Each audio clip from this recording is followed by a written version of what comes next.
of people who are sensitive to whey and can't do it like that.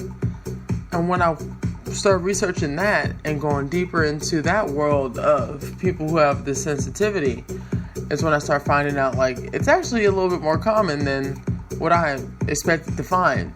Anywho, so if you have a whey sensitivity, you will know off top.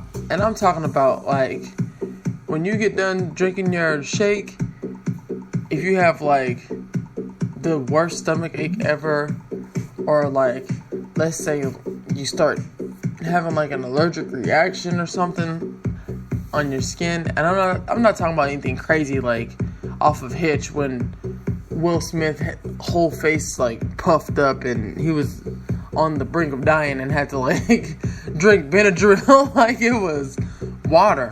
But I'm saying, like, if you feel weird after drinking whey, then it's more than likely that you have an insensitivity, or sorry, you have a sensitivity to it.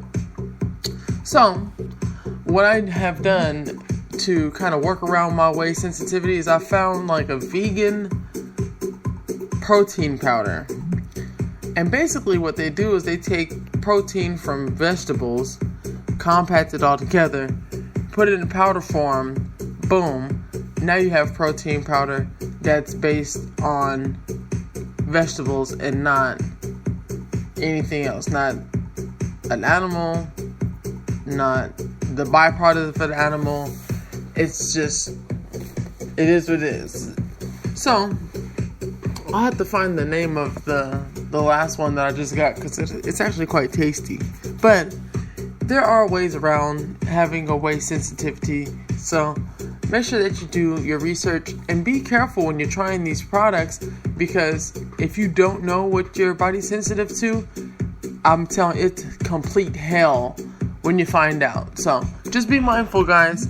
The sensitivity thing is real. So anywho, moving on.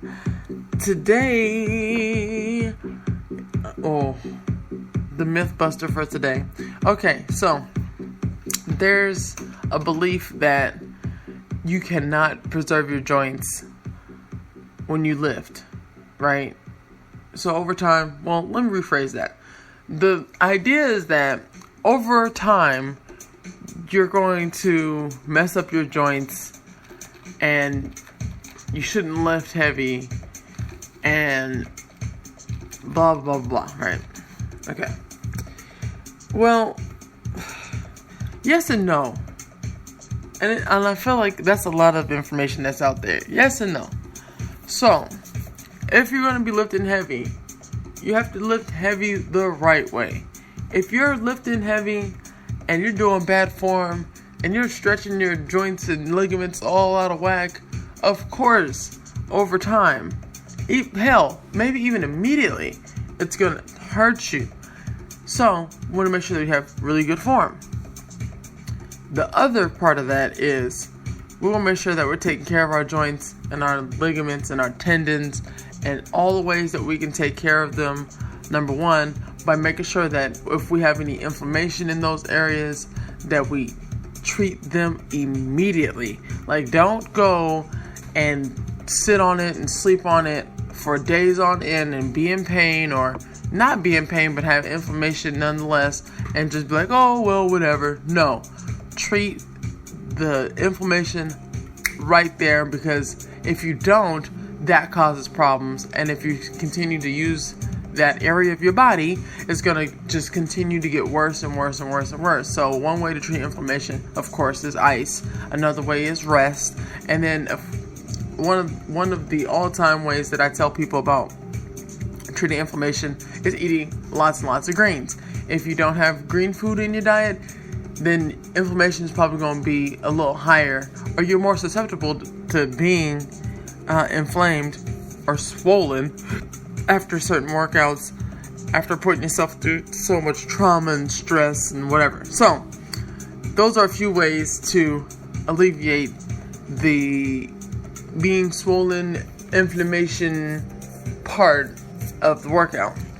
Last but not least, there's countless articles on how to preserve your joints online, so I'll let you do your own research so that you can see what it is. But overall, if we really treat the joints and ligaments and tendons like we treat our muscles and take care of it when we feel it and listen to it when it tells us, nope, that's not going to work, then you can preserve your joints for a very long time. So, is it true that heavy lifting jacks up your joints? Sure, but only to a certain degree. If you're not doing what you're supposed to be doing, and if you're not really listening to your body and really healing yourself when you're going through inflammation or anything else. So, look into it. I'm telling you, it's real. Alright, you guys, so I'm going to take a quick little music break here. You're now tuned into the Daily Fitness Show with Dominique Jay. Don't go anywhere. We'll be right back.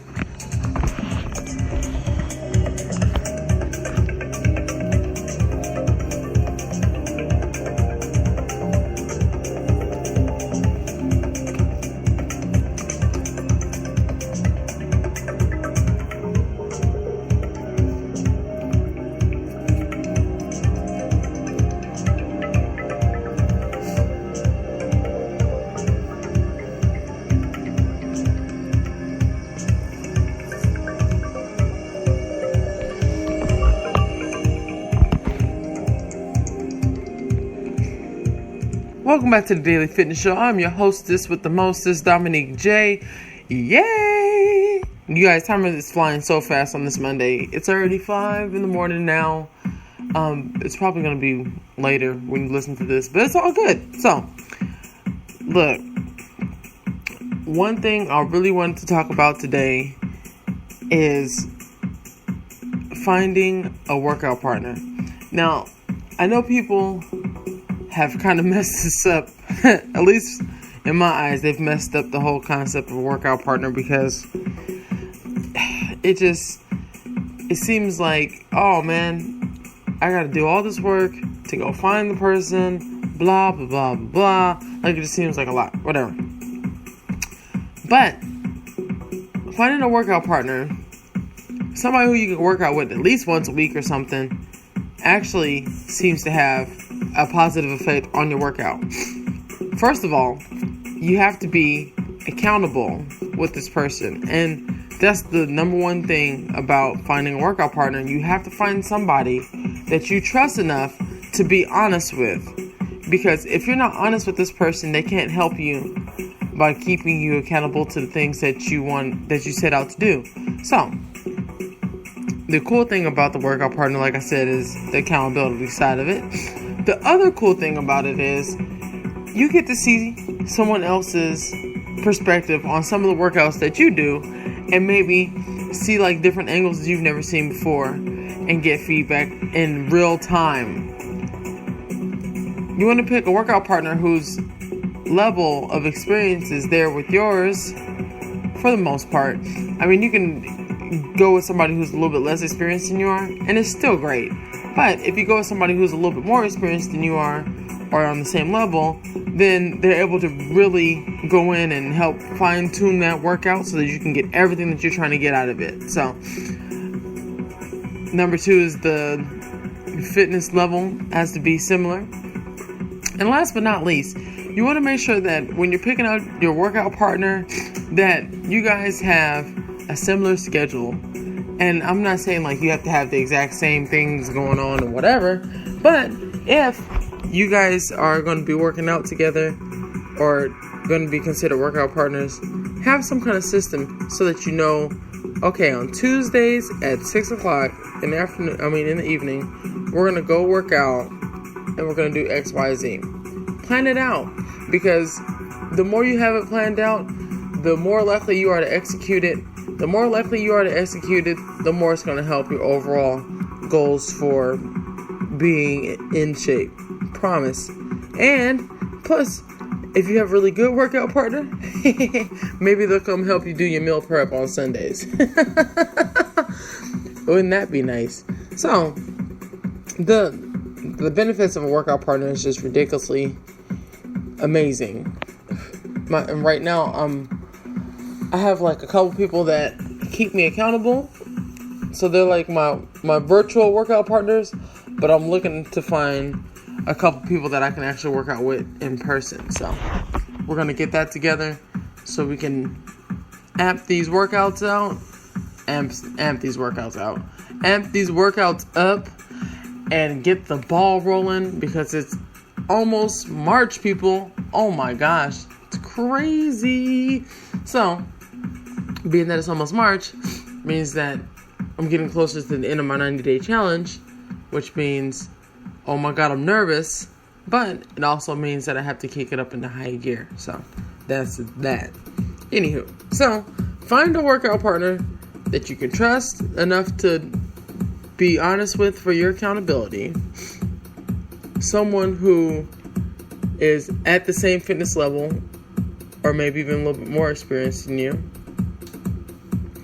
and correspond with that person so that you can make sure that you guys are on the same level. Well, not same level, but you guys have the same availability. It just keeps the party going. That's really all you can do. Keep the party going. Oh man, you guys. So time is really flying. Make sure you tune into the show tomorrow.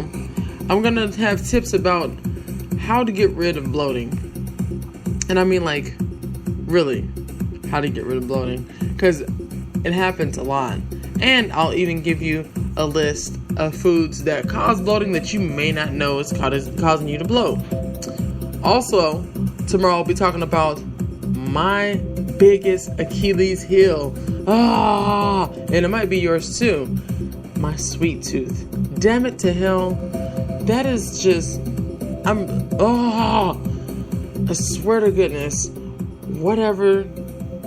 however sugar has been, I can't even talk about it. It gets me all frazzled. Anyway, tune in tomorrow so that you can hear what I have to say about the sweet tooth and getting it together if you have a sweet tooth. Because it's hard. It is hard. If you like cakes and pies, this lifestyle can be very hard to get used to. So you want to tune in for that part of the show, and you also want to tune in for the naughty side of the show. I'm going to be talking about how your sex drive is affected by your workouts. Booyah! It's going to be a fantastic show, so make sure that you tune in.